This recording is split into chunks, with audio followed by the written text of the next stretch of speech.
Now, the Bram Weinstein Show on Washington's new home for sports, ESPN 630. Hey, babies. Hey, babies. Hey, babies. Hi, everyone. What's up? What's going on? Happy almost New Year, players. Are you warmed up from standing in the rain all day yesterday? Woo, that was toughy. That was Bad a monsoon weather. at times. Yeah. Vatech people showed up for that military bowl. Boy, they showed up for that one. There was one at RFK like years ago that was like two warm weather teams, and I was like, why are we not having a couple East Coast teams here? I never understood that, why they don't just guarantee that. So yesterday was funny, too. It was the classic. You get to see a Power 5 school take on a not Power 5 school, and the size differential of the players. And I'm looking at this going, because, look, Tulane's coach left. Yes. And their quarterback left. So they were good all year, too. Like, they were in the bottom 20s the entire season. They were 11-win They were 11-win team. Yeah. And I mean, I didn't watch a lot of them, but apparently their quarterback is trying to get into the draft and probably will be. And once he was gone, the size differential was obvious. And then Vatech ran for 340 yards on them. Yeah, it's old school. They had like 5 guys that looked like professional linemen, and the defensive linemen looked like cornerbacks standing next to them. So it was like, it was bound to happen. If it wasn't for a slippery ball here and there, Vatech would have destroyed them, which it was like obvious from the start. It's funny. It was fun to be there. Tech used to be all DBs, like for probably 5, 6, 7 years there, a couple wide receivers, but now it's linemen. Like they are always good for 1 or 2 starting linemen in the draft now. They do a program. I don't know if you noticed this yesterday. They all wear knee braces. I don't know if you noticed that. That is required if you go to the school because the engineering school designed braces that will prevent you from ever tearing anything in your knee. And that's why that's cool. That's why they all wear them. It's one of my favorite Why don't stories. the pros wear them then? Trust me, man. Eventually, I'm with you. right? I would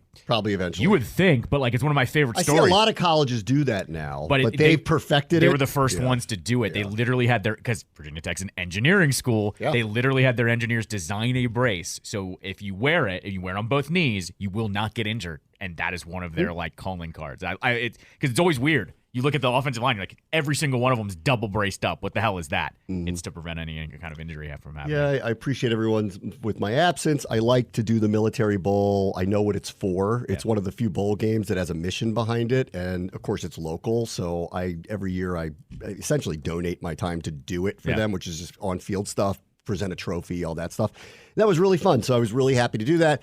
Great crowd. The Vatech people showed up en masse. There were a lot more Tulane people there than I thought there were going to be but there's probably a lot of alums around here, but I didn't know. I figured the whole stadium would be Vatech, and the half side was completely full with them. So it was very cool. And Navy Stadium, it's just perfect. You know, we're talking about that a couple really days ago. is. Yeah, it really it's just perfect. It looks like a warship. It's got up on the walls. It doesn't have names of players. It has names of great battles. Yep. It's really it's an amazing, amazing venue to go see.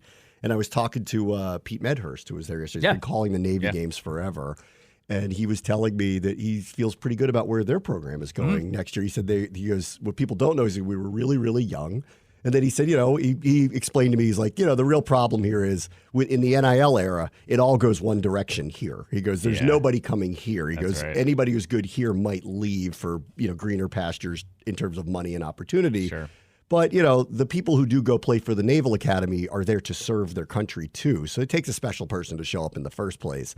But he painted a picture to me that, like, you'll see it's going to get back to the place that it kind of was pretty soon. So hopefully that's the case. And it's an incredible venue, really. It's just, I love being there. I love what the mission of this bowl is. All this money goes back to all these different veteran affairs things. It's really cool. So it was nice to be part of that. All right, I won't bury the lead. Let's get into Sam Howell. I know this happened yesterday, so everyone's had their say. I will open by just saying, and I said this 2 days ago when they hadn't made their decision, that I thought the right thing to do was to bench him. And I'll tell you why. And I still do today. I do. Because I've watched him play for the last 4 or 5 weeks. It's been going the wrong direction for him. It's about his confidence. It's about his health, too, frankly. He's taken a lot of hits this year, obviously. He has the most sacks taken by any quarterback in the NFL. He's got the most interceptions by any quarterback in the NFL.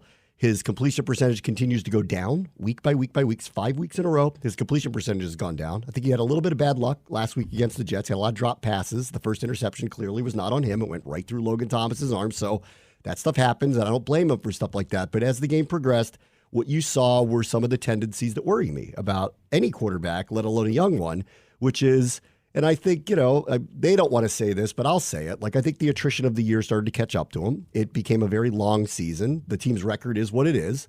And he started to do a couple things that he didn't do in the early to middle part of the season, which is he's feeling pressure that isn't there.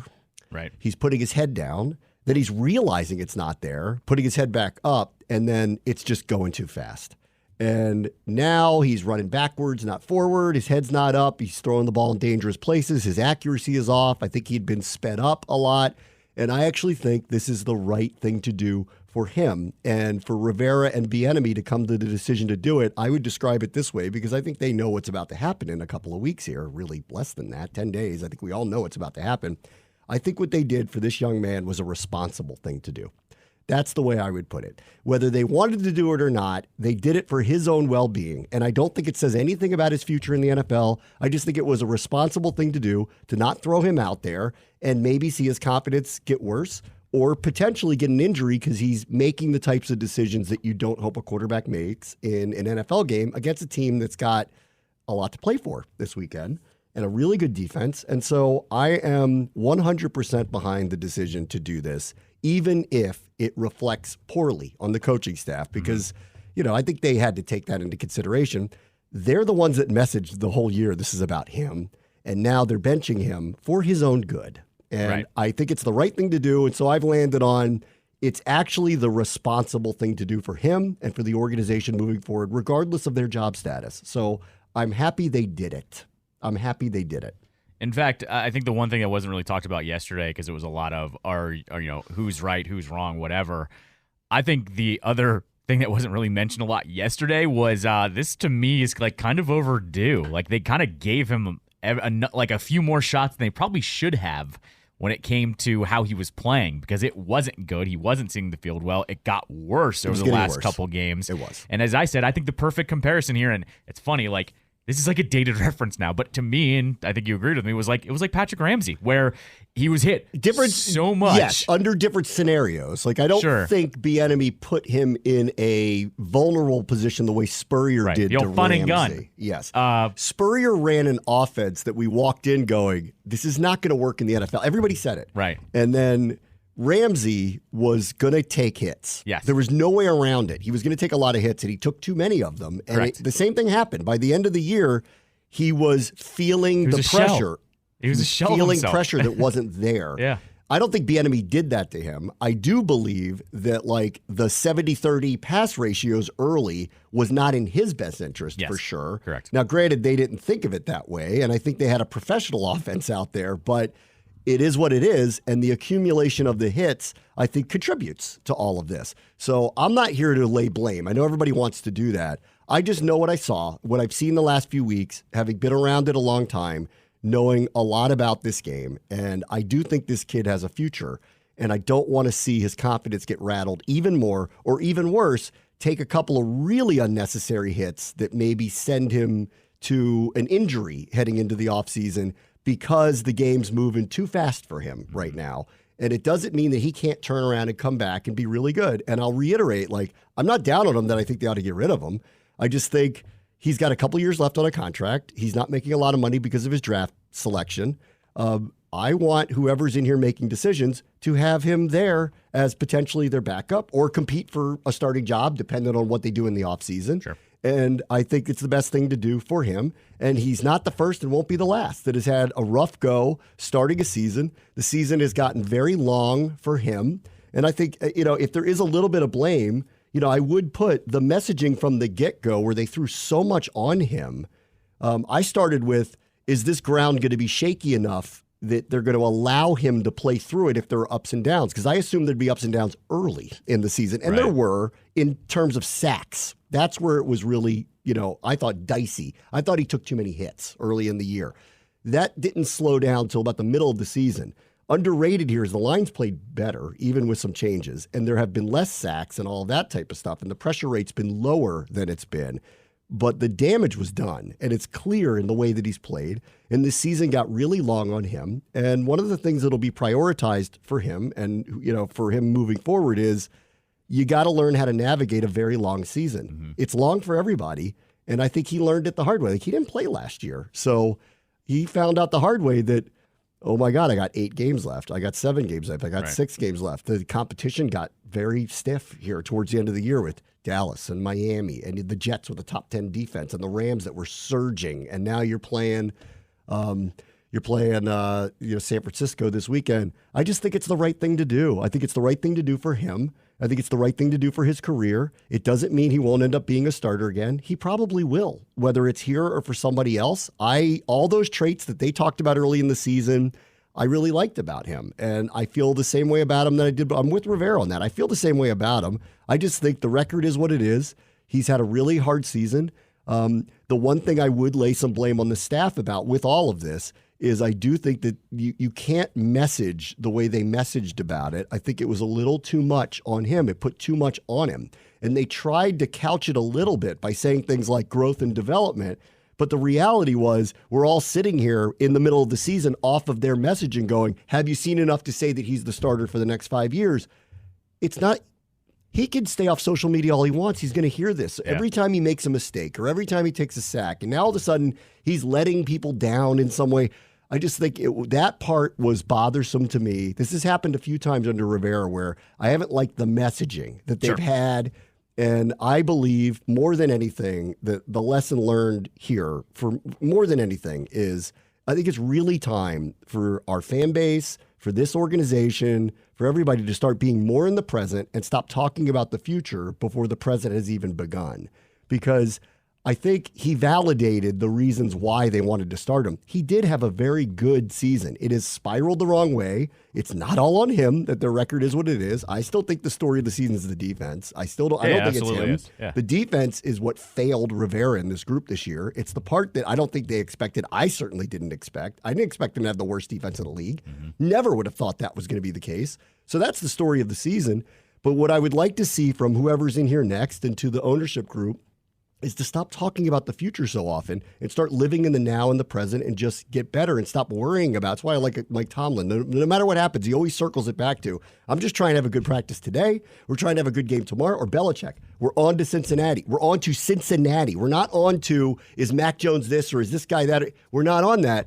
And I think this organization could learn that lesson moving forward. It's time to stop having these grandiose messaging about what this could or could not mean, which leads to us speculating about it prematurely. Sure. I said this a few weeks ago. I'm done talking about whether he's the starter in 2026. I also saw it going the wrong way, and I started to get worried. And I'm like, stop putting so much pressure on him. But that's their fault for putting the pressure on him in the first place. Start being in the present. This is what we're going with. This is what our team is. We got a big game this weekend. Let's play this game. We'll see where we are next week and take it day to day as opposed to month by month, year by year. This is what this means. This is what that means. We got to stop doing that. Well, we just need to start being a team that's in the present. It's very important to me moving forward that everybody gets on the same page about today's the most important day. Don't worry about tomorrow. Well, that's the BS that I hated with Ron, where Ron at the beginning was saying was basically using the phrase, and you have to correct me if I'm wrong here, but I'm pretty sure he basically said 3 to 4 year plan. Yeah. And it's like, dude, this is the NFL. We see it every year where teams go from worst to first because it's so minuscule how teams are better or worse than another. You can't have a 3 to 4 year plan when you're in year 4, too. That's again, the messaging was always problematic to me. Which was like, no, you've gotten every chance here. And in fact, the 1 year you made it into the playoffs was, I think, for, not to take away anything from that year's team, was a fluke. You guys happened to be 7-9 and better than everyone else while they all had a down year. You had just as down years, all of them. You happen to just have a little bit better of a record to get yourself in there. And then the other part of this, too, is, and I haven't seen a lot of people talk about it, but I think it's legit, too. When Brissett has played these last 2 games, you get to actually properly evaluate everybody. And I think that's important in those last 2 games. You kind of owe it to the rest of the roster, knowing he runs the offense a little bit better, that you get to see what McLaurin can do with a professional quarterback. You get to see what Dotson's going to do with a professional quarterback. You get to see what the offensive line is doing with a guy who can get the ball out a little bit quicker. Because I think that's the other part of this, too, is I think we've said the offensive line has been bad, but we also don't know what good enough is for them or what good enough is for the rest of the offense. This, at least, you get to properly evaluate everyone else for the last 2 games. And not only that, you get to evaluate them against 2 good teams. So let's see how you stack up against San Fran's defense, which I think we all kind of know what's coming. Let's see how you stack up with the Cowboys defense if their starters are playing. I think this is the other part of it. You get to evaluate the roster here a little bit more, where how it was all about him. Now with Brissett. And it never should have been. Right. That's my point about Sure. it. It never should have right, been. Right. Now with Brissett, though, you get to look and go, let's see what Terry can do. Let's see what Dotson. Let's see what the rest of the guys can do going forward for the last 2 games. Yes. Like, I think, that therein lies a lot of what I think Rivera's gotten himself in trouble over each year, because each year, the first year is the first year. But after that, there was always these messages about kind of these grandiose themes. Mm-hmm. And I just feel like that's just not necessary, because if those things don't actually play out the way you expect them to, now you're caught in a vice with the media asking you about these themes over and over. And we fell into the trap of falling into it. And Hal had, outside of the sacks, I would say had validated the decision to play him. But I kept saying this in the middle of the year when everybody said, are you convinced he's the number one? And I'm like, no, I want to see him play a whole season. He needs to play a whole season. These years are really long, and this one got really long on him. Yeah. And I just feel like they did the right thing, and it had to have been a hard decision because they are the ones that put so much on him. So for them to have to do this, and I do feel like it was the right thing to do, to have to do it, they are having to eat their words a little bit by saying we're not going to finish with him, and it's not over a specific injury. It's because the play has gone down. And that's why I landed on it was really a responsible thing to do for the sake of him and his future and the team's future, for that matter, because I don't believe that he doesn't deserve a chance to compete with whatever happens. Now, we can get to the other side of it, which is because of where they're picking now, I think it is more than reasonable to believe that, and I just didn't think this, I didn't want to talk about this early in the year because I just didn't think they'd have the record that they'd have. But now that they do, we have to start talking about what the future looks like. And that is a rookie quarterback, and a high-picked rookie quarterback.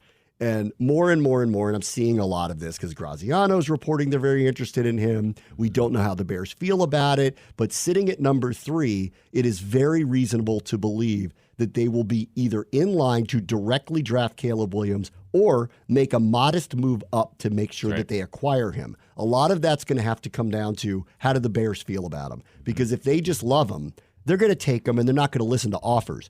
But if they don't, or they do want to stick with Fields, then I think Washington needs to seriously consider the hardcore full court press to go get them, because their sell job to Chicago is going to be a really good one. You only have to move down 2 spots, which means you could take your pick of what you want. You get best player that's not a quarterback. Period. Correct. Or, I mean, frankly, Arizona could take Marvin Harrison too. And if they do that, and you love Drake May, guess what? You could go from 1 to 3 and take Drake May. I mean, that could happen here. So I think it is very reasonable to believe that Washington's extremely in play to get the hometown kid who won a Heisman Trophy. And I'm not against that. I'm not. Granted, I saw what the other guy did for USC yesterday. It hasn't shook me on all of that. I do think that it feels like that's the direction it's going. If it doesn't, then we need to be open-minded to how's going to compete with somebody next year. And I want him to be mentally in the right place to do so with whatever the new staff is, because I don't see a reason why when people all of a sudden were like, well, we'll trade him. Why? What? He hasn't shown enough to you that he would be a high-level backup at minimum to you, because he has to me. So I wouldn't, and he's not making any money. He's not up for a contract. Why in the world would you want him on any other team next year? I don't feel that way at all. And by the way, welcome to the last 2 years of the league where everybody's backup quarterback has played. We, of course, know that here. But there are multiple teams with 3 to 4 quarterbacks that have played this year. Exactly. So it ought to tell you how long the year can be. Correct. And here we are, we've been a part of this too. Like last year with Heineke and Wentz, and then Howell starting, and the year before that where COVID ravaged all the quarterbacks, and it was Garrett Gilbert, right? This is the point where I'm at too, is you don't trade Howell. You literally make him a backup, because that's what you're going to have to rely on him anyways at some point, regardless. So, come back in OTAs, get your mind right. You're going to have to start thinking about how you prepare yourself for a season. The only way to do that's to learn the hard way. I mean, I'll just tell you even from my own experience, I don't even play. I was so physically worn out by the season last year. It took me 4 to 6 weeks to get it. It's very emotional. It's a tremendous amount of work. You don't really have any time off. I changed my diet because I was getting at an age where I'm like, I'm not going to be able to do this every year and not completely shut down by the end of the year. And that's just me. I can only imagine the physical and mental attrition of playing it every week. It's a long season for everybody. I think he learned it that way. And the best thing he could do, the good news is he has a good diet to start with. he's going to have to get with his trainers and nutritionists and all these people to build himself up to be ready to last an entire year. And I think he'll learn that lesson here. And that's fine too. Sure. He's a young guy. I expected an up and down season. When he was leading the league in passing yards by week 12, I was shocked, honestly. I thought he validated their confidence in him. There's no reason to believe he can't play. I think he can. What's he going to be? I don't know. And I agree with Brissett's assessment of, I can't wait to see you get to the other side, but he needs to get to the other side. And the only way to do that right now for him and for his own mental well-being is to give him a break. Yep. So I think they did the right thing by him. And I'm glad that they did it. And, secondarily, let's see what happens if they do pick Drake May or Caleb Williams. Right. And, I'd say the same thing. Even if they did do that, I would say to him, you don't necessarily need to go anywhere. Right. Yeah. Stick around for a couple of years. And they may look at him and go, we have our backup quarterback. There's no chance we're trading him unless someone's going to give us something that we don't think we would get for him. Right. Like if someone's going to offer you a second-round pick, yeah, of course. Maybe, but why would somebody do that? And if they don't, buddy, stick around because we want you here. And that's what I think is going to play out for him. And hopefully, I think he's got the right mindset for all of it. I would hope that deep down he feels like this is a relief and a necessary one for his own mental well-being. And I just think it's good for him. And to me, it doesn't change a thing about what I think about his future. I feel like this was necessary. Plenty of good quarterbacks have gone through it. Baker Mayfield's about to be in the playoffs. Go tell me about the route he's gotten to get to Tampa Bay and do something like this. There's a lot. Geno Smith, go ask Geno Smith about it. I think Zach Wilson's got a chance to be pretty good when he goes somewhere else. Maybe. I don't know. Right. Maybe. He's got the skill set to do it. Right. So I don't throw it like if he mentally comes around to wherever he's going to go somewhere next. Wherever he goes next, there's a possibility. There's always a possibility. And for Hal, I wouldn't take this as some kind of demerit on his character or his ability. It's just, welcome to the NFL. This is a tough place to be. It spiraled the wrong way. They're doing the right thing for him. He's also a fifth-round pick. Like, this was never going to go perfectly. Even the 1-1s usually don't have it go ideally. And here it is. He's a fifth-round pick. Like, this is last year, Dak Prescott led the league in interceptions. Right. And he's in whatever year he is there. I mean, this stuff happens. By the way, on its surface, because I already see, everyone tweets everything, every opinion now on Twitter, but there are already people going like, they shouldn't take, May or Caleb Williams because of XYZ. And it's like, everyone needs to zoom out real quick on this. When you're bad enough to get one of these top quarterbacks and you don't have a definitive bar none starter, take them. Like, we've learned this over and over again. This is also how I felt about it a few weeks ago when it was trending this way. I'm like, if you're even asking the question, yeah, right, then you already know the answer. That's right. Which is, if you could select Caleb Williams, you take him. Right. If you're not in position to do it, well, then you have to have the decision about what do we want to do here? Do we want to trade up? Do we want to go get a veteran? Do we want to stick with Hal? Do we want to get the best offensive lineman to protect him, whatever it may be? But being where they are now, I don't know how whatever the front office is not going to seriously consider that. And considering the new ownership group would like to make a splash, let me tell you something. There will not be a bigger splash on the field than selecting the hometown kid who won the Heisman Trophy. Right. And who looks like he's got those Pat Mahomes tendencies. Right, exactly. Of course you're going to try to get someone like that. You're going to have what I think is a pretty young coach. And I think you're going to have, instead of we got to win now, I think there's going to be a breath of we're going to have high expectations if we acquire someone like this, but no one's going to expect him to go out there and go 14-3. Oh, of course. No, of course, absolutely. I will say this too, that this is a different animal now of if you're drafting the hometown kid, it is not like Haskins. It is not like, I know he wasn't hometown. It's not going to be like RG3. This is a different ownership group where he is going to be set up to succeed better than the last ownership regime, essentially. And I think, too, same thing on going like, you take the guy that's there. Did we not just learn this with Chase Young? Like, had they just taken any of the other quarterbacks there at number 2? And I get it. I'm not saying they made a mistake. But I don't think that was the wrong pick. I know it looks like it now, but I don't think it is. Right. But I'm using it as evidence of if you don't have the quarterback, you just take one of the top guys and roll the dice, because had they rolled the dice on any of those guys, they would have been fine looking at how the other guys have performed. I mean, had they not picked Haskins literally the year before as a first-round pick, even amidst objections from their own front office about it, had they not done that, I think they would have taken Tua. Right. That's what I think would have happened. Right. But because they had him there, because Chase Young looked like a generational talent, I still don't take issue with that selection. It felt like a no-brainer. It also, I think you and I by the end of the Haskins tenure. By the way, today's it's like the 4-year anniversary of him being released, 3-year anniversary of him being released today. Jersey party. Right? Jersey party. On that too, I think you and I had come to the conclusion that when Rivera took the job, on its surface, it looked like Dan basically said, give him a chance, because he played those first 4 games and then was benched very fast for first. It was Allen, correct? And then it was Alex Smith once Allen got banged up in that Rams game. They didn't really want to play Alex Smith. They were very worried about him. But you and I, I think what our conclusion was, I think Snyder said, here's all of the power, but I do want you to try it with this guy. That's what it always looked like. I saw Lavero write a piece basically saying that was the first real mistake, that he should have walked in and said, I'm going to get my own quarterback. Right. And that's major revisionist history. Sure. Which I don't disagree with the thought process of it, but it's major revisionist history. Right. And the idea that they would have selected probably Tua, over Herbert, but either one of them. Building liked Herbert, didn't they? I mean, they say that now. Yeah, right. But I think they probably, I think they would have gone with Tua. That's what I think Dan would have happened. Would have said to go Tua if they're taking I think they would have done that, but either way, I still don't. I don't think it was the wrong decision at the time in the moment because Haskins was on the roster. Is it right to say that Rivera should have walked in the door and said, "I'm going to play whoever I want to play"? Sure, right. Sure, maybe, but it's you're revising 4 years ago now, sure. and what are you going to do about it? All right. In the meantime, I got to talk about Russ next. Brainwash the Show, ESPN 630 Sports Capital.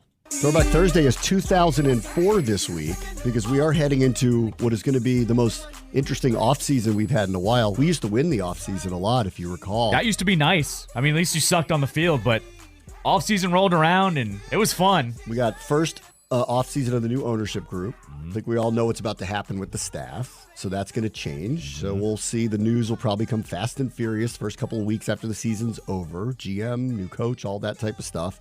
And now that we're sitting where we are in the draft, it's a possibility there's going to be a young quarterback that comes in here, or they're going to have a lot of options to do a lot of different things with that pick, including trade down if they really wanted to and gather a bunch more picks if they really wanted to. They're going to have a lot of options in front of them. Let's see where they end up, whether it's 2, 3, or 4. Sure. There is still, and I did see this, there is a possibility they end up at 4 even if they lose out. Yes. Because it's the strength of schedule. That's why I was asking the other day, are they locked in at 3 if they lose out? And they're not. Yeah.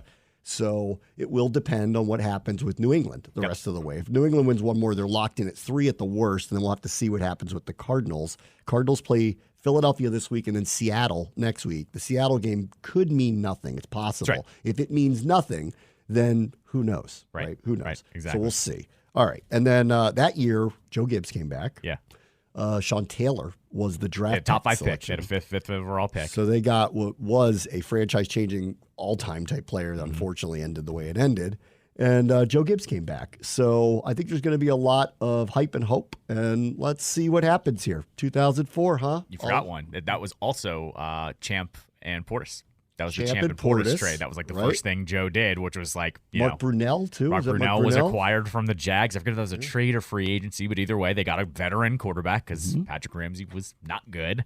And yeah, that was, like I said to you, 2004 is the only offseason I can remember where they brought in the most hyped up coach you could in the area by bringing the GOAT back, essentially. And then there was nothing you could say about it. Correct. I mean, like, you could be as big a detractor as you want. You just hired a deity to be your coach again. The joke I remember at the time was this was like winning a 4th Super Bowl. Like that's how people were acting when he was, signed, essentially. So there was a lot of Michigas those first few years under Snyder. Then he went and he goes, you know what? I'm going to go get Joe Gibbs. Let him do his job. Like, what are you going to do? Go against that guy? And once again, by the way, as I like to point out, that was the last time they won a playoff game was the 2005 season. That's right. So we're still holding on to that, essentially. That's right, guys. The other news from the NFL was what happened in Denver yesterday, which is Sean Payton, I guess, if you're following it closely there, shouldn't have been overly surprising, but to everybody else was a bombshell. Yeah. They're still alive, and they benched Russell Wilson. Yeah. And they're doing it clearly because, according to the reporting, they went to him in the middle of the season and said to him, we want you to alter your contract so that your money for next year is not guaranteed for injury, which he wisely said no to. Right. And then basically it's been on and off for the last whatever amount of weeks. And I guess the loss to New England, that just did it for Shawnee P. And they just said, We're benching you. And everybody knows why. They don't want him to get hurt. Same thing happened with Carr. They just decided last year that Carr's not going to be their quarterback, even after extending him. And so they just didn't want him to get hurt so that they had options with him in the offseason. So we all know where this is heading now. Russ will be a 2-year and done situation with Denver. And the marriage with Sean Payton broke up before it ever really started. And it was a couple weeks ago when they got into it on the sideline, and then everyone asked Payton, what are you guys talking about? They'd won. And everybody asked him, what are you guys talking about? And he said, it's none of your business. And so it's been obvious that like they've been on the outs with one another for a while, and this was the last straw. And, so Denver's somewhat punting here on the end of this season. And they're saying we're going to move on from Wilson. And I read all the ways they can go about limiting the cap damage because it's bad if they do it before March 1st. So they're going to have to figure out what to do. I don't think there's a trade here. Absolutely not. So they're going to cut him. Yep. And they're going to designate him probably post June 1 or something like that.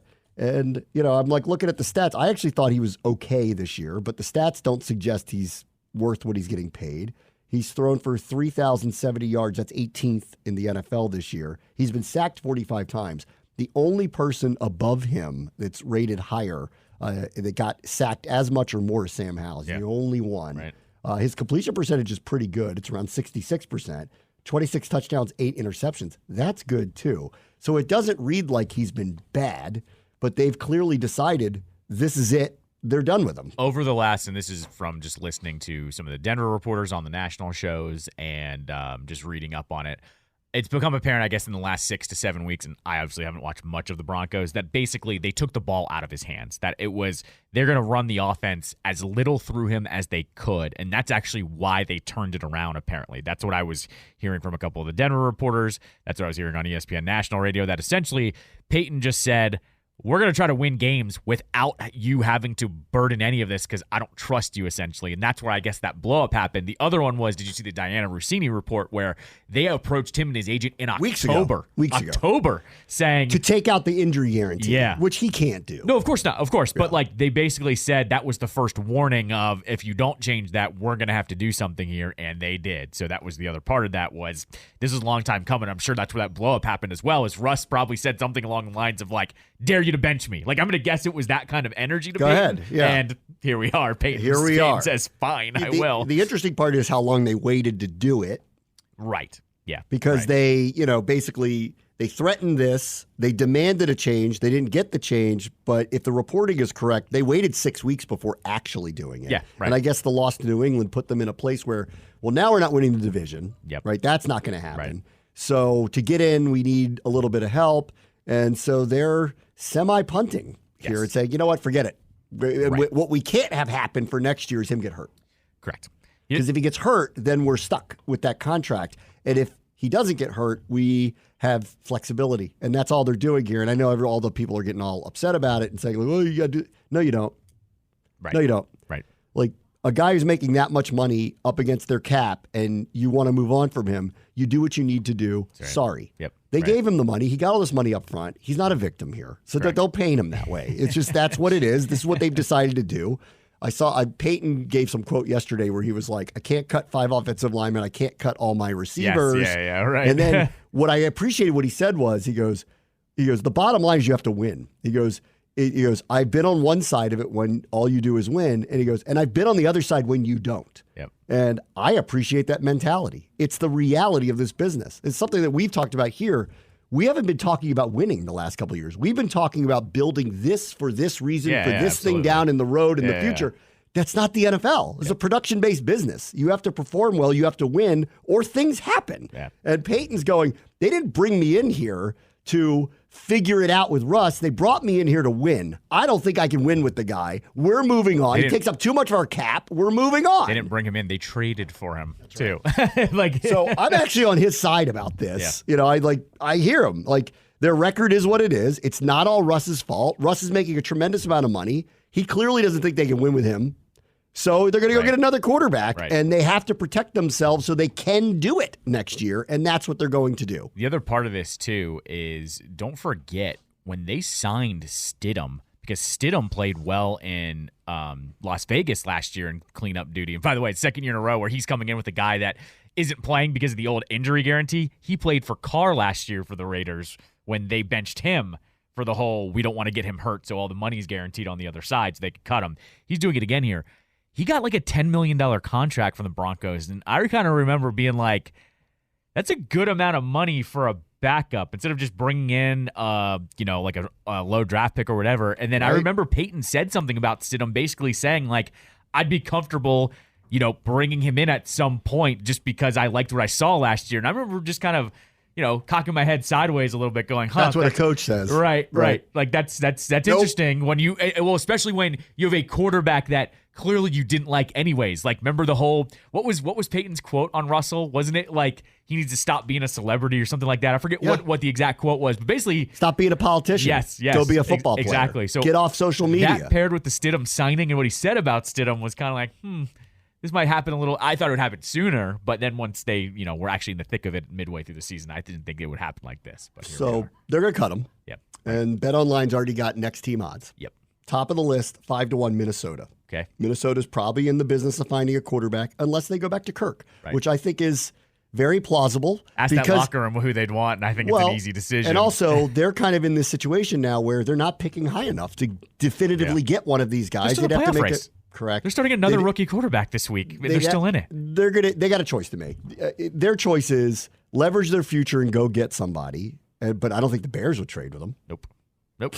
Forget that. Like, they're not trading with them. Or charge them double. Like, that's what's going to happen. You're not trading with a division team to get a guy who might be Pat Mahomes. If the asking price look so stupid if you do that. You're not doing it. If the asking price is 3 first-round picks and then you say it's 6 for you guys, I mean, that's what I would say. Right. So what I think Minnesota's in a funny spot here. So they probably don't get either the two best quarterbacks.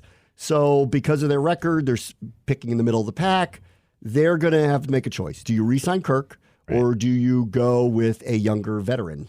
Right. That's their choice. And so I don't think Russ is going there. That doesn't read to me like that would be the answer. If I'm them, I'm re-signing Kirk before I'm bringing in Russ. Right. That's not happening. Yep. That's how I feel about that. I agree. New England, second on the board. They need a quarterback too. They're obviously going to go get one. They're also picking very high. So they, like Washington, could be calling the Bears. Right. Potentially to move up. They could be calling the Cardinals to move, because if the Cardinals, if a quarterback goes 1, they want a quarterback, they may go, you know what? Like, we'll trade up to number 2, take Drake May, and tell the Cardinals, you're going to just move down to 4. Right. So that's possibility, right? That's possibility. But again, I don't see Belichick, if he were coming back, to turn to Russ. No. That doesn't feel right to me. I was telling you this too. Some of these franchises, they would have to have a sit-down meeting with Russ on... Yeah, I don't think this that's is what happening. you are and aren't going to do, because this is there was a Denver reporter on yesterday too as well on the national show, and he said one of the things that actually set off the local, like the fans in Denver, was I guess they had lost like 5 in a row or whatever at the beginning of the season, whatever the number was. They lost like 5 in a row. They lost on Sunday, and like the next Monday morning, Russ is launching a hat line on his Twitter account. Right. And it's like those are the types of things in today's day and age. Like, stop. What are you doing? Or do it on Thursday when everyone's forgotten about it. Like he's been doing this now for the last couple years where he just doesn't read the room. And you would have thought he would have learned, and he still hasn't. That's what his teammates have been saying about him forever. Yes. He just doesn't understand. Right. He's not part of the team. He's all him. Yes. Well, and it seems it's funny. It seems he's cleaned up, at least in the building. But outside of the building, it seems like it's same old Russ. And that's where I think this is why it's coming to a head as well. They got the Commanders at 7-1. No way. Not happening. There's no chance. No way. Not where we're picking. No, of course not. I'd rather stick with Howell. Correct. I would too. I'd rather pay Howell what we're paying him than to give him $30 million a year. No way. Right. I was going to say Russ's deal's going to be $30 million. No, absolutely not. Of course not. Raiders 7-1. Well, they need a quarterback. Absolutely. That's probably my pick, actually, because that seems like a Davis type move. Possibility. Yeah, I think that's my move. That's a possibility. Well, actually, they got the Bears at 8-1. That's not happening. I should actually preface this. If Antonio Pierce gets the job, no Russ there. They do. I think Pierce knows what Russ is, and he's not going to have him on that team. So actually, he's been too recently removed from the NFL to go. I'm not bringing in a guy who's divisive to the locker room. Right, exactly. Like, we got a good thing going now. Actually, Now if they have another head coach come in, I put him right back on the board. Maybe. But Pierce is the coach. He's done. He's not. So the top 4: Minnesota, Patriots, Commanders, Raiders. I don't think so. There's Atlanta on there. I think Atlanta 8-1.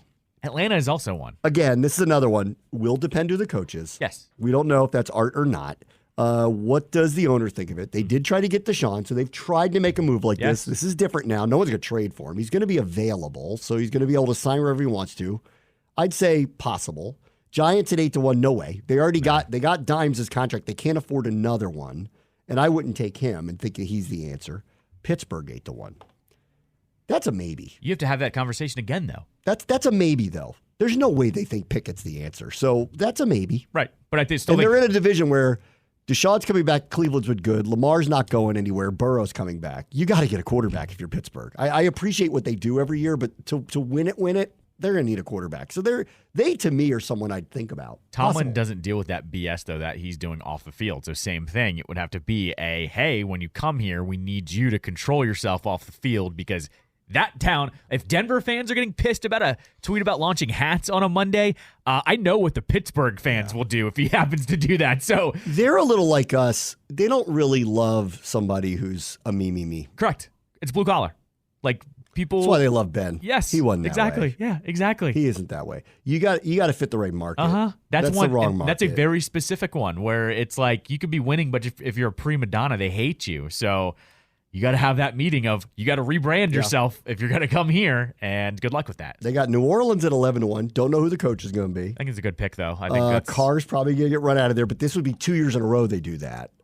Take a guy. You still take another kick at the can, though. I mean, they have too good of a personnel not to keep trying, though. And then here's the other one. Seattle's at 33-1, which I highly doubt, but I think they need a quarterback too. I highly doubt it, but you never know. I think it was Schefter or Rossini was already kicking around that there's already talks that they're probably going to have to cut Geno because they're getting the same production out of Locke as they are with Geno. And it's not really about Geno. It's about they can get the same production for so much cheaper. And now he gets a lot of money. Right. So, now he's getting a lot of money. And they have the building blocks of a very good roster again. Right. So suddenly they could go back to but I think they're also going to get a quarterback one way or the other. Right. And I don't think it'll be Russ. What I'm getting at here, though, is if the talk is already we want to cut Geno because we get the same production from Locke for a way cheaper price, why would you bring in Russ for 3 times the price there? The options are limited. It's not going to be Miami, Buffalo, the Jets, maybe New England, but I doubt it. It's not going to be the Ravens or the Browns, maybe the Steelers, not the Bengals. It's not the Jaguars. It's not the Colts. It's not the Texans. It's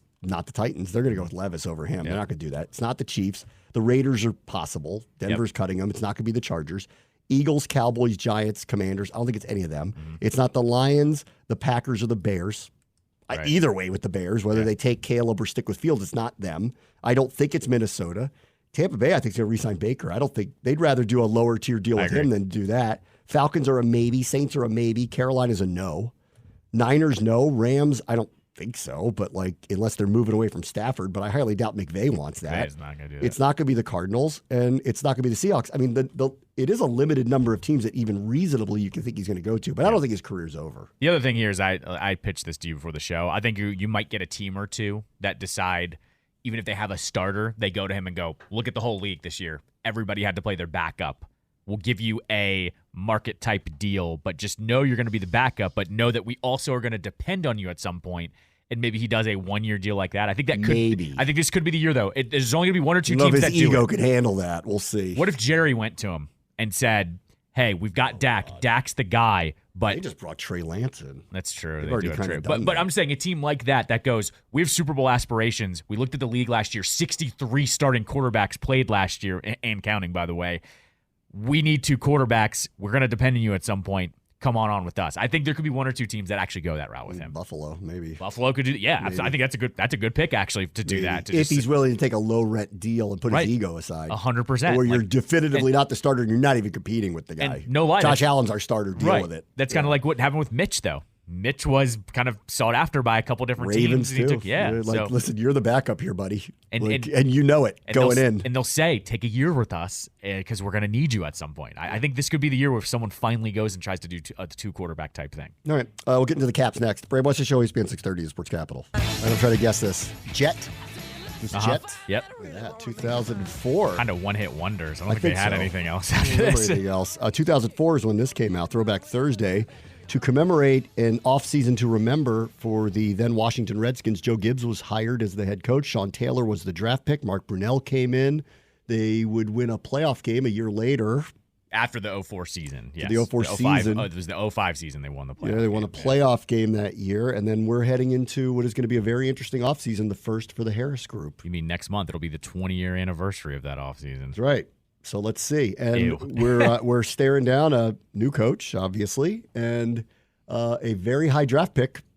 And Higher than that one, yep. Let's see who that is. That's going to be very interesting. Yes. Let's talk about the Caps here for a minute. Sure. Things spiraled on them in New York yesterday. They were up 1-0, and then all of a sudden the second period unraveled on them. Yep. And then the messaging from my man Carbs was, if we can't score 5-on-5, we ain't going nowhere. Yep. So that's his latest message here, and they are, if not the worst, among the worst 5-on-5. 30th, I believe. Yep. Okay, so he's once again, he's right. Yes, correct. Right. My favorite tweet from over the holiday weekend is there are all these hockey analytics pages, and it'll be like, hey, I'm putting some pages together on the teams through this point in the season. This isn't the halfway point, but this is the point where you look at the standings and go, we kind of know what we're going to get here unless somebody surges or falls. And somebody said, oh, do the Caps, because they're wonky. Like, they don't score a lot, but they're getting points. And he just posted the graphic. They're like the worst in scoring in the league, one of the worst power plays. Their goaltending's not great, yet they're third in points percentage, which means when they play a game, they are third in the league of getting some kind of points and walking away. And he just said, I don't even know what's happening here. They are an anomaly because they're not scoring and somehow getting wins. But then you have things happen like last night where they literally score one 5-on-5 goal. Anthony Mantha, again, by the way, he leads the team in 5-on-5 scoring. And this is what we're going to get from here on out, I think, until or if some of these guys heat up. I think this team went into the season knowing they needed to score a little bit more. That's why you heard McClellan constantly saying he wanted to trade for a top 6 forward. Mm-hmm. But I also think they didn't think Ovechkin was going to fall off this hard either. So I think they're really kind of coming to grips with, we have to lock down defensively even more than we thought. And you're going to get games like last night where the Rangers just kind of surge because you score a few at MSG, that place gets loud, momentum flips on you, and you can't come back, essentially. They were up, and I watched a lot of yesterday. They're up and down. Your boy Miro wasn't the best. Big mistake on the power play. Yes. He took a penalty on the power play, gave them a power play, so when the Caps expired, they scored instantly. That was actually really the turning point of the game last night. Yeah, and I thought your boy Kemper wasn't great yesterday either. But, listen, ups and downs. This team is not built for Stanley Cup runs right now, but they are, to your point, and this way I felt about it too, I like what this coach has done. Yep. He messages the right things at the right time. That was the right message yesterday. That game got out of control from them. That's a better team that they played yesterday. Yep. And they shell-shocked those dudes a couple weeks ago, so I'm not surprised that when they went back up there, this stuff lingers with these teams, and so they beat them. And whatever. They'll turn it around, and where they are in the standings, I'm happy with. Right. Yeah. No, so am I. I think they've they're not the same team they used to be. They've exceeded expectations. Yeah, they have. We just have been realistic about the problems, I think. Not like Sam Howell. It's a long season, guys. Correct. And he's trying to navigate it. And that's why I give him credit. He's threading a needle this year, and I think he's navigated to this point. They're about where the best I could have expected them to be, and I'm happy where they are. They're trending towards being a playoff team. That's all I can really ask for this year right now. I'll give you my next storyline here, because I think for the first half of the season here, I have been on the goaltending. I think that's been the number one thing, besides the scoring. And there's not much they can do in the scoring, but the goaltending was the one you've heard me talk about for weeks and weeks now, where Kemper hasn't been himself. Lindgren has luckily stepped up. I think they're trying to get Kemper going because they kind of know they're not going to need him. Yeah, they need him. They need him to go anywhere, right?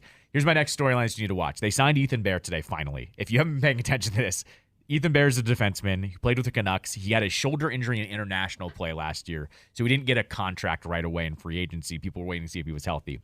He's literally been practicing with the team for the last 3 weeks, not under contract, though. That's weird. I wonder why the NHL allowed that. Not that I'm trying to call out the Capitals, but why did they allow that He's to been happen? traveling with them. The team posted a video with him yesterday on the website. It basically was saying he's going to sign, but he didn't. He signed today for a 2-year contract worth about $4 million. You listen to some of the interviews that he's talked about and what Carbs has said about him. I think it's really interesting what is about to unfold here. At the deadline last year, they unloaded all of their contracts, right? But what was the major trade they did? They traded one of the first-round picks they got in the Orlov trade to get Rasmus Sandin from the Maple Leafs. And Sandin offensively looked pretty good last year. This year, not so much. He's been on the second power play unit. They expect him to be more offensive. He's brought really nothing to the table in that. I think he's been a disappointment. Granted, nobody's scoring, so I can't really get on the defenseman about it. But Bear, who actually hasn't played a lot on that level, they've been already talking about inserting him into the power play, inserting him into offensive situations. And granted, a lot of the defensemen have been stepping up with the scoring drying up. I'm just saying, watch this scenario here because they had high expectations on Sandin, and I don't think it's worked out here. Watch out when Bear gets into the lineup. If he's replacing Sandin or replacing Sandin on that power play unit, I think it's a wrinkle that you got to watch out for right now. Right. And by the way, I love the Caps, and we talk about their moves. that's an indictment on McClellan. He traded a first-round pick for a younger kid, and it's not working out right now. It looked good last year when he first showed up. And it was a little helter-skelter, as I like to say. He was stepping up offensively, and it was a kind of see what you get on the defensive side of the thing. This year, a little bit better defensively, but he's bringing nothing offensively. So I think this is another kind of – they're signing a defenseman, but I think they're also trying to spark plug the power play a little bit, so watch out for that one.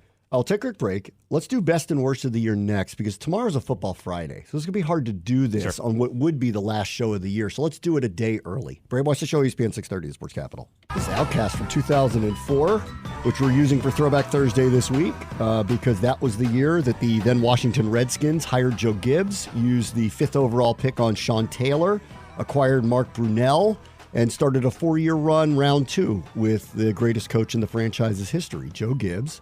Ended up going to the playoffs twice with Joe Gibbs in those 4 years and won in the playoffs for the last time since. Correct. They haven't won since a playoff. They've been to the playoffs, but they haven't won a playoff game since. One, of course, was the RG3 game where he came back in against Seattle, lost.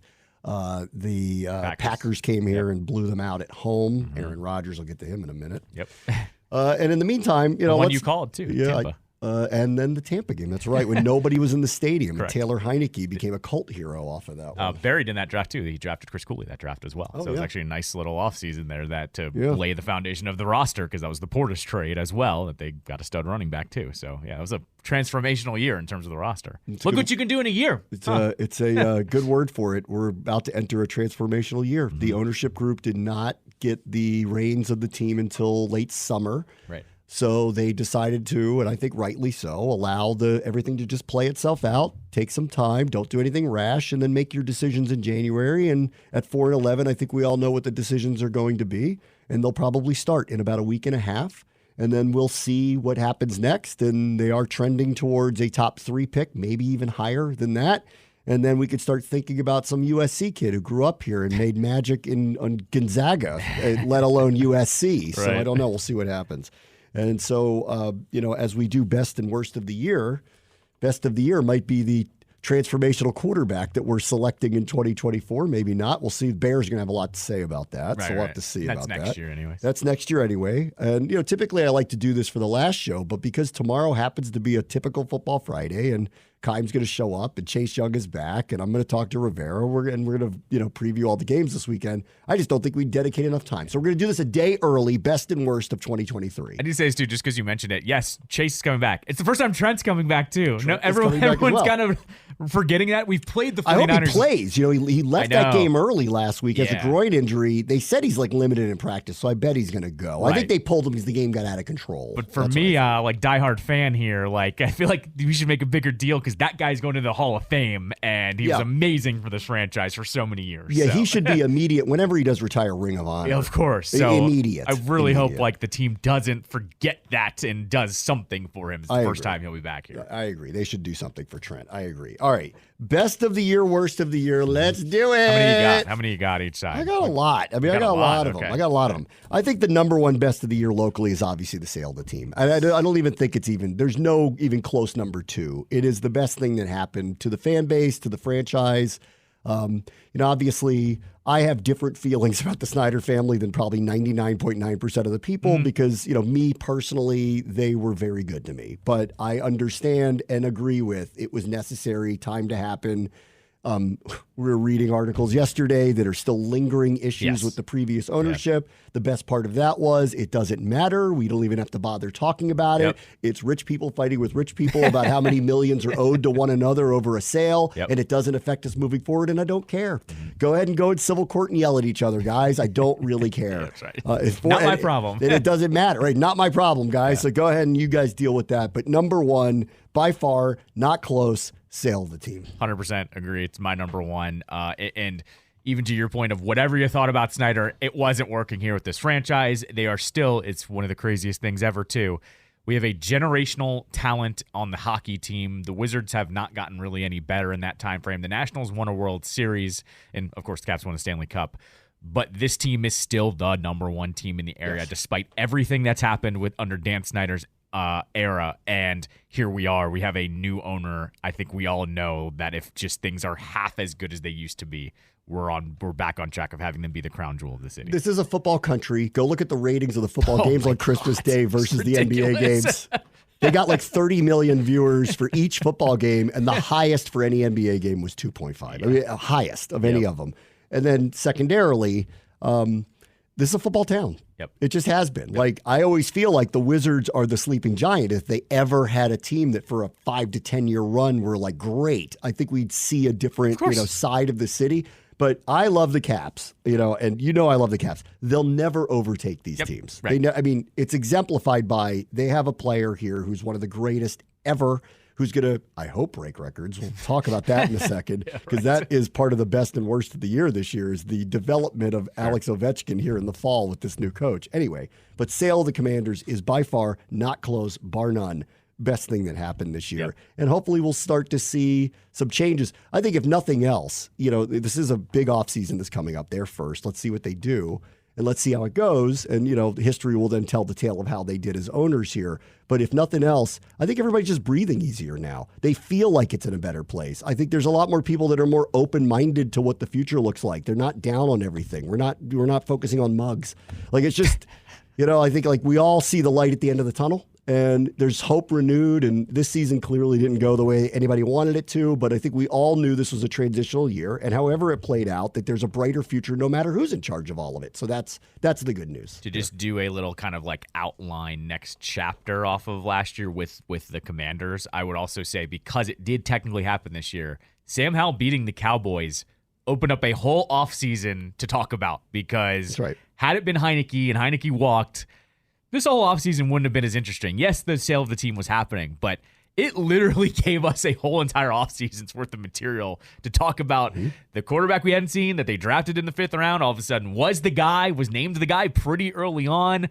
I'm just saying that was one of the best moments of 2023, mainly from our point of view of we had a whole entire offseason to unpack what happened there against the Cowboys. And Cowboys didn't exactly mail it in, but they were playing for seeding at the time. So, that was a fun one. I know it seems like a million years ago since we're about to be 1 year removed from it, but I would say just put that on there as a minor good thing that happened. The outcome gets an incomplete grade, but on the Commanders, I have yet to ever see a reaction to the hiring of a coordinator like we had with Eric Bieniemy when he finally was brought in here. Yeah. That was like a head coach was hired here. Right. And it also resonated nationally in a way.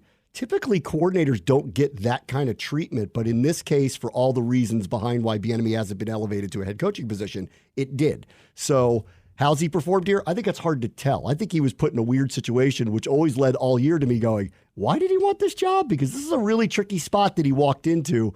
But that said, I couldn't believe just how many people showed up to it, what it meant in the NFL offseason, how everyone glommed onto him as an answer for the offense. That was really unique this year, too. Yeah, that was a mixed bag. It was. Okay, let's see. What else we got? I'll stay local. Monumental's decision to potentially, because it's not done yet, potentially move the Wizards and the Capitals to Northern Virginia. Mixed reviews at best. Yes. Good and bad. It's what I would say. I can't call it best of the year because I think most people are not happy about it. It's also not final. There's nothing in writing yet. I also won't call it worst of the year because if you listen to me here, I understand why they're doing it and for a lot of reasons why they're doing it. And I don't know that it's not for the betterment of the franchises moving forward, frankly, unless DC is going to figure out a way to make it a more desirable and successful footprint for them to build the type of things that they want to build. So that one's also incomplete, but certainly probably on the emotional side of it, it falls into the ledger of worst of the year because I think people know what it's going to do to downtown DC, even if for the franchise's future, it's the right thing to do. We also don't know what dominoes it might cause, and you and I have talked about it extensively. If they leave the city, they have to go after the Commanders really hard. And if you ask people, I think it's a mixed bag, but if you ask some people, they would make that trade of having them move to Virginia and then making sure the Commanders go back to RFK and go back into the city. I think, like I said, that's a mixed bag, but we don't know the other dominoes that are going to fall because of it. Maybe we look at it as a good thing if the Commanders are guaranteed to get their brand spanking new stadium down at RFK. From Monumental Land, I love best of the year.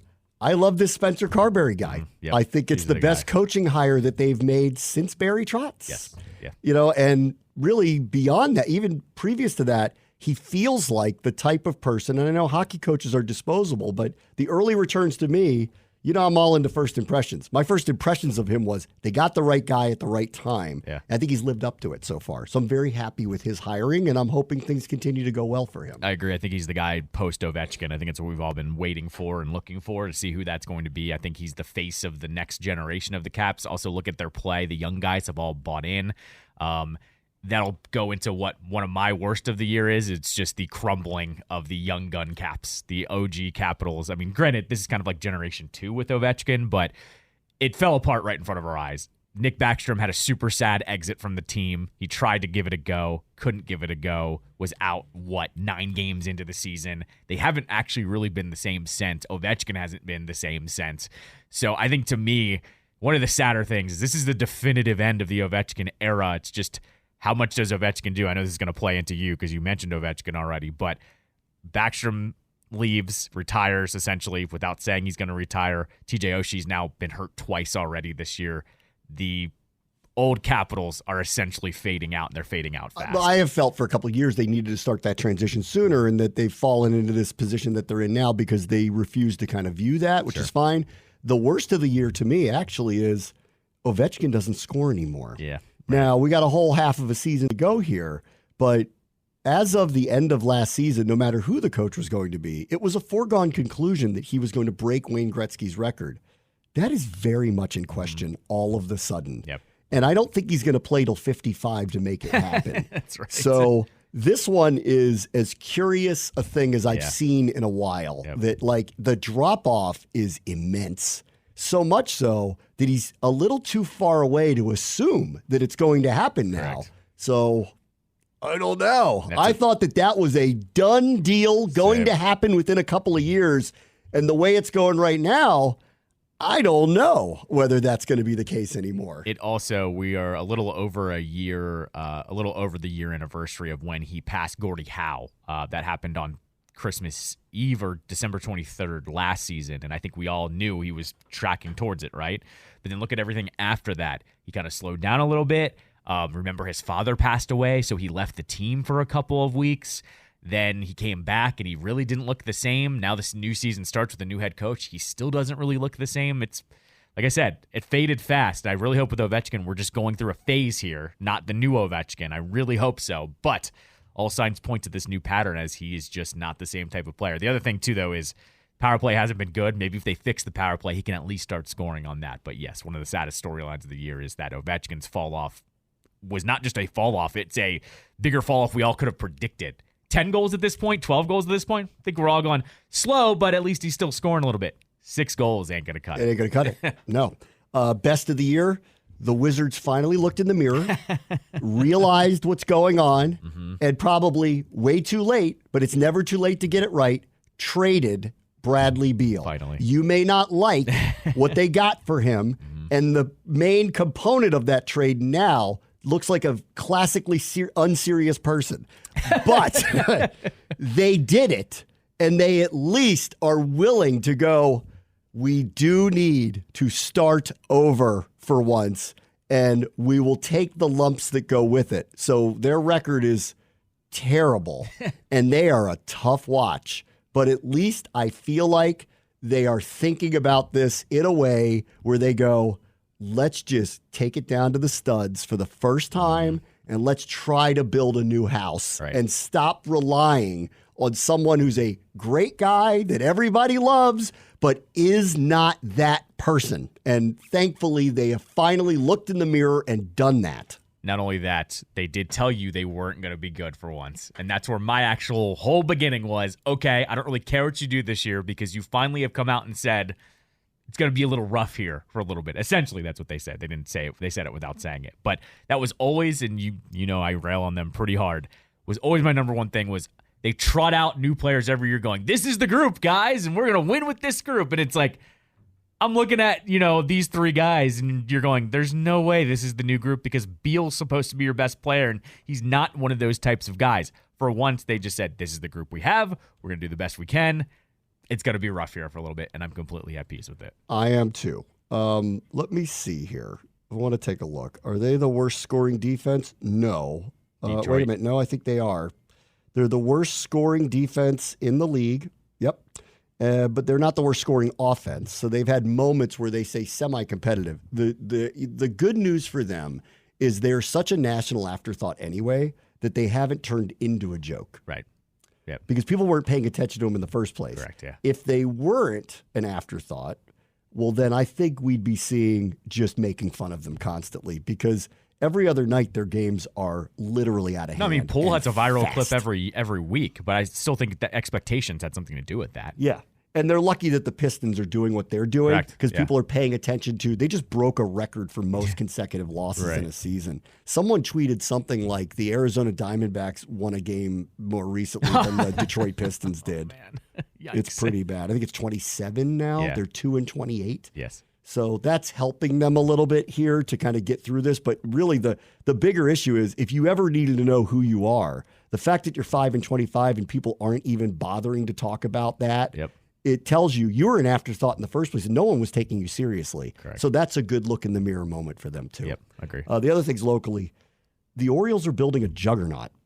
Now, will they spend some money to potentially get them over the top? Will they actually spend to keep the guys that they have that are these young stars?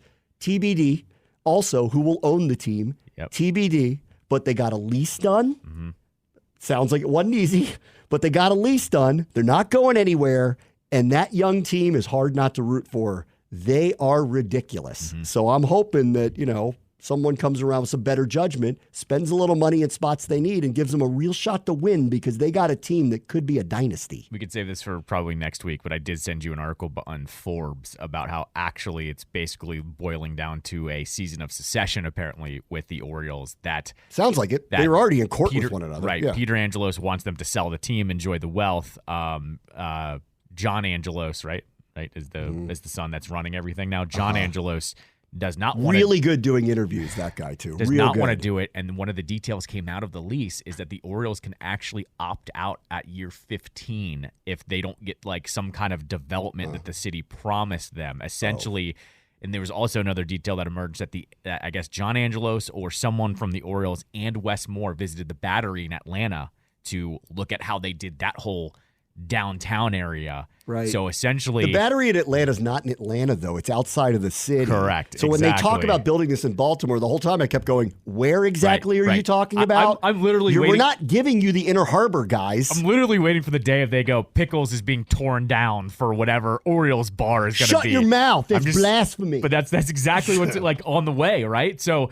what I'm getting at here is this is not over by any means. We'll talk about it, I'm sure, later. But yeah, but the best storyline for one of the best storylines this year is that the Orioles are back, and I think we all want them to be back. And the fact that they won over 100 games the first time since the early 80s, yeah, that's always good for the area. Worst storyline from them, suspending their broadcaster over stating a fact.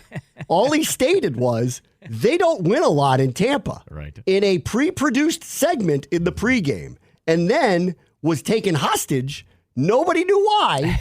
And they came out that because he said this on the air, stated a fact, had to be publicly reinstated, forced the team to put the guy back in the booth for stating a literal fact on the air. Yep. Free Kevin Brown. Not great there. Is he coming back?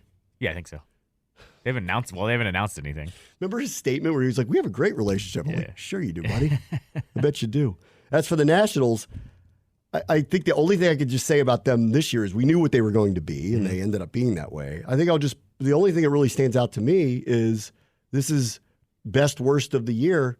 We don't know what the future of the organization is because the ownership might sell it, might not, could have changed their mind, could still be on the table, not really sure what we're doing, and they don't communicate with us, so we don't know what they're doing. I'll just piggyback off that. They did get Dylan Cruz, who looks like he should be one of the franchise pillars moving forward. It remains to be seen, but he should be on the roster at some point next year, and that's why you tank to get a player like Cruz. And I'll add sad is not unlike the Capitals crumbling in front of our eyes, is that we still don't have an official word, but Steven Strasburg is officially finished. I think we all knew it was coming, but it was still sad when it really finally came out of that guy pretty much gave the last little bit of energy he had to get them to the World Series and then was never the same again afterwards. They literally threaded the needle for him to be the World Series MVP, and then we basically never saw him pitch again. And it's just kind of a sad note that he leaves only pitching once or twice since the World Series happened. We also got he's going to retire on this date, then it didn't happen. And it didn't happen. And no one explained why. Right.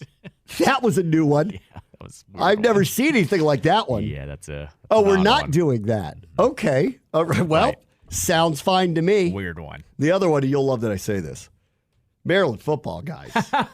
You told me.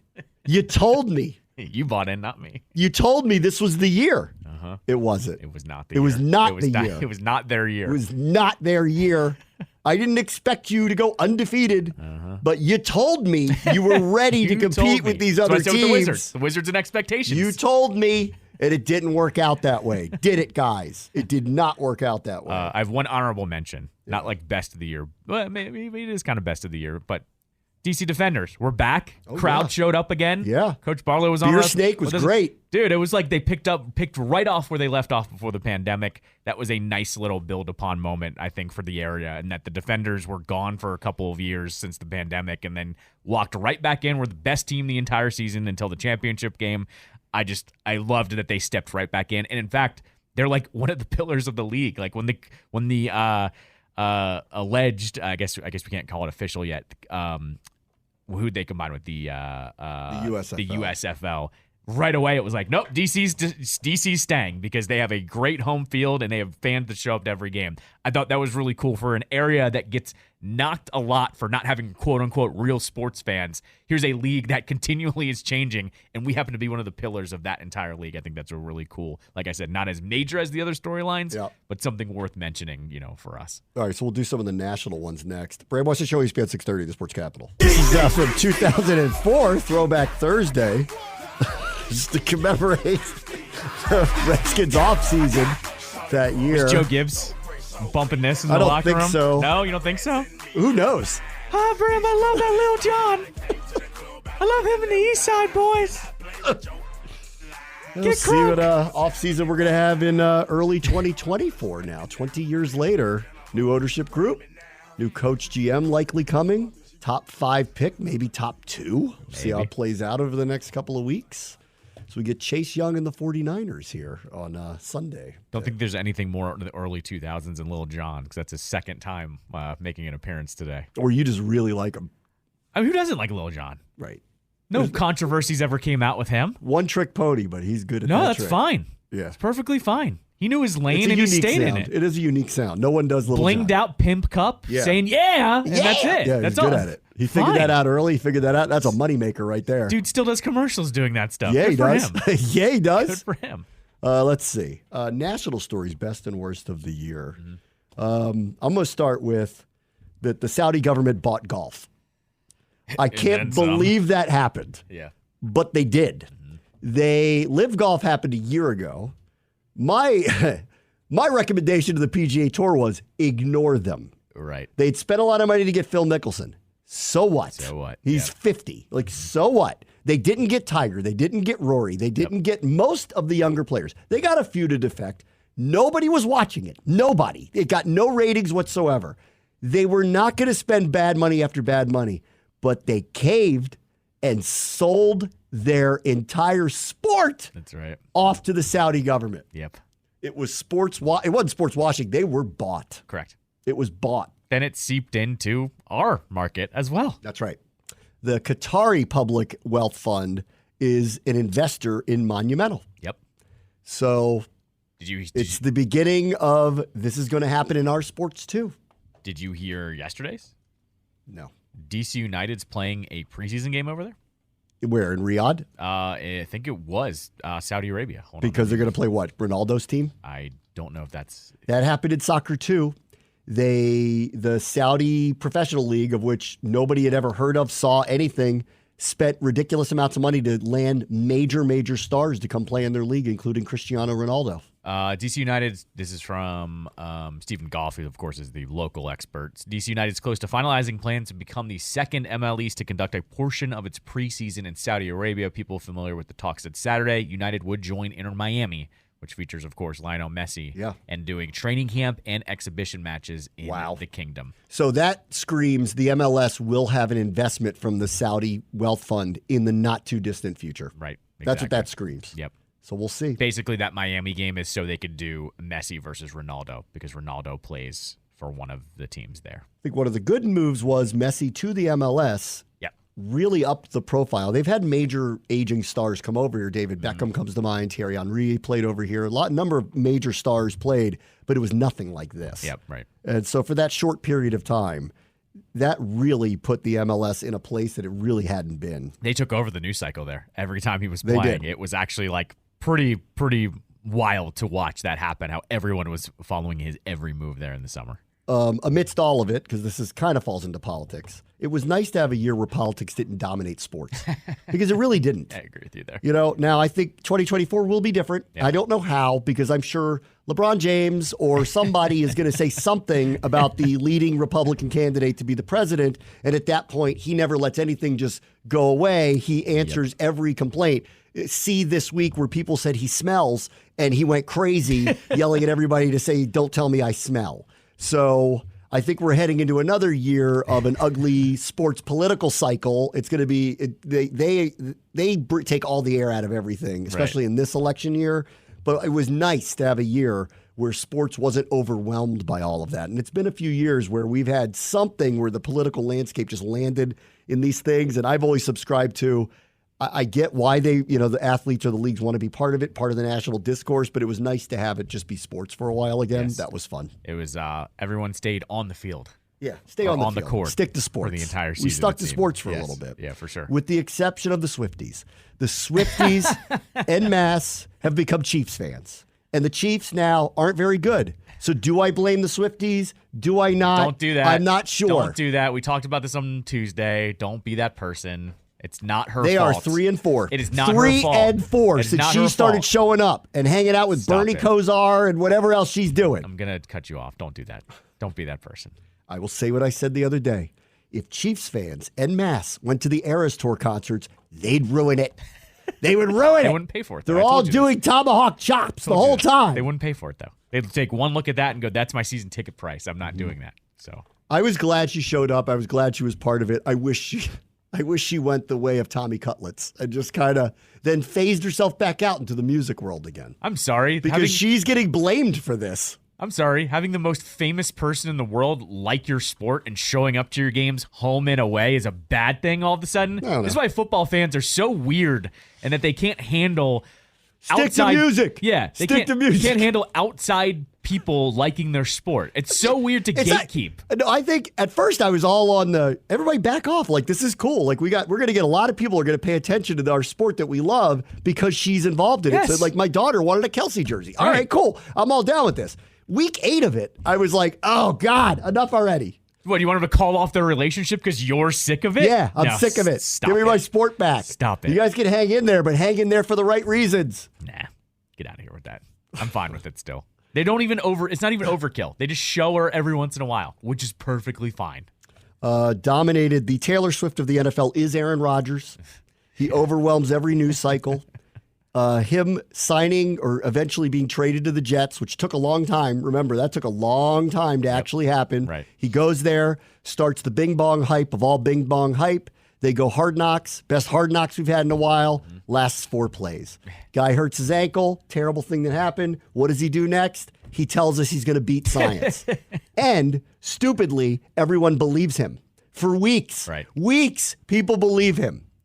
Even the other day, he had to, because he's such a sensitive Sally. He got mad that people criticized him for taking a roster spot from somebody with no intention of playing again. And he had to say publicly, I didn't do that. That's right. Yes. Sure, pal. Sure. As Uncle Eddie would I'm done with him a little bit. As Uncle too. Eddie would it's say, too much. It's too much. As Uncle Eddie would say with Aaron Rodgers, that's the gift that keeps on giving all year long. Yeah. Because seriously, it didn't stop. It went from darkness retreat to I'm leaving the Packers. I don't want to leave the Packers to I'm going to the Jets before a trade was ever agreed upon. That's right. Then they Right, need to he put them in a terrible position. Right. He said, I only want to go there. And the Packers went, oh, really? And then the Jets are signing Lazard and Cobb, but they don't have Rodgers yet. And then they do have Rodgers. And then, seriously, though, for our purposes and our airwaves, kept given to us all season long. Yeah, this year was also the year Packers legends quarterbacks got in a lot of trouble. We had Aaron Rodgers and Brett Favre, who, as it turned out, siphoned millions of dollars from the state of Mississippi to fund a volleyball court. That's a dumb crime. That is stupid. With also a follow-up text saying... Plus, Brett, we know you're rich. You could just do it and put your name on it. You could just do it. The best part was the follow-up text. There's no way anyone can find out I did this, right? Yeah. Well, Brett, when they open your text messages, they can. Apparently they can. We found out this year that an incredible brand, Sports Illustrated, uses fake humans. Literal write fake news. Pieces Literal on fake their news. site. Literal fake news, and it's Sports Illustrated, the standard bearer of sports media for decades. Mm-hmm. Terrible. Yes. We lost Real Sports in the same year, too. I watched the finale the other week. It was great, by the way. All they basically did was go through all their stories through the years, and it's fantastic. Got it. And Brian Gumble cries. As he should. He cried. I think that's fine. He cried. It's good. Sorry I spoiled that for you. But he does. It's worth seeing him cry. He cries weird. One thing that you did not say yet that I'll just go ahead and say because I think you would have said it already is that everyone realized how funny both Kelseys are. Both Travis and Jason. That how they are just naturally funny, likable, and I think we're literally watching the changing of the guard of the next generation of who's going to be commenting on football. Yeah. Their podcast is already amazing, but I think we're going to see it blow up more in a way over the next couple years because they're both going to retire and have a lot more time. I think we're seeing the next Manning brothers, essentially. Yep. And if I'm buying stock in media entities, Noah Eagle is going to be Joe Buck.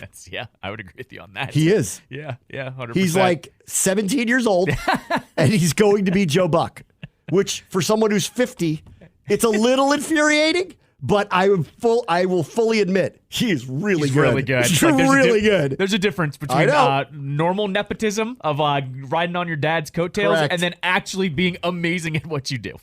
Listen, Kenny Albert, same thing. His dad was amazing. Kenny's really good. Yes. I think it took a while, though. Took a while. Yep. Noah Eagle, it's not even it's just because he's Ian son. He's actually really, really, really high-level good. He's also naturally funny, too. Yeah. There's been multiple bits where he's been really, really good. This year, we also saw, I can't believe this happened, as of next year, there will be no such thing as the Pac-12. Yep.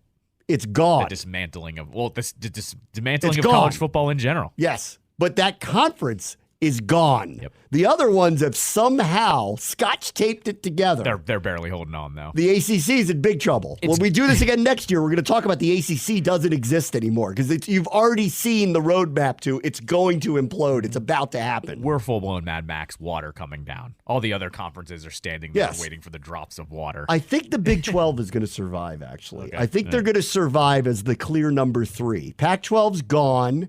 The ACC is unraveling as we speak. Yep. It would be part of this conversation if Florida State got to the courts quickly enough, but they're going to win. Yep. And then when they leave and go wherever they go, Clemson's going to follow them right out the door, and the ACC is going to crumble and be a heap of nothing. Be gone, yes. All gone, guys. Is that it? Did I miss anything? I think you got everything. I'm sure I missed something. Got everything on my end. The only thing else I can say today, because I found this out yesterday, London Fletcher did not make the finalists for the Hall of Fame again. Yeah. I'm disappointed in that, obviously. I think he belongs there, and I know I'm biased and all this, but I think as Commanders fans, I think you would be I don't understand it. Like the guy, neither do I. He's the second all-time leading tackler. Right. He won a Super Bowl. He played in more games than like anybody. He was an Iron Man. He was a all-pro at his position at times. I don't know what he has to do. Yeah, I just don't think he has a big profile, and I think that he doesn't have the name like that. But if you looked at his resume, there's no conclusion you'd come to that he doesn't belong to the Hall of Fame. So I'm surprised his wait continues. It's him and Brian Mitchell that are just the travesties right now with this and franchise. Jake. And Jake, of course. Yeah. Jake. I think B. Mitch, too. The whole time I've been like, if you put Devin Hester in and you don't put B. Mitch in, you've made a mistake. I've said this too. The NFL needs to figure out a way to just make a special team slot. Make it so you're not taking it away from someone else that you... This is the problem. special teams is a part of the game, but no one wants to put in a special teamer over one of the quote unquote offensive or defensive players. Like Justin Tucker's got to go in the Hall of Fame. Correct. And like Adam Vinatieri's got to go in the Hall of Fame. And so I think we need to get to a point here where you make it a special, like this is who's going in on the special team slot, and you make that an option every single year. So all of a sudden you can't quote unquote take it away from someone else. I think that's what we need to start doing. Yeah, I agree.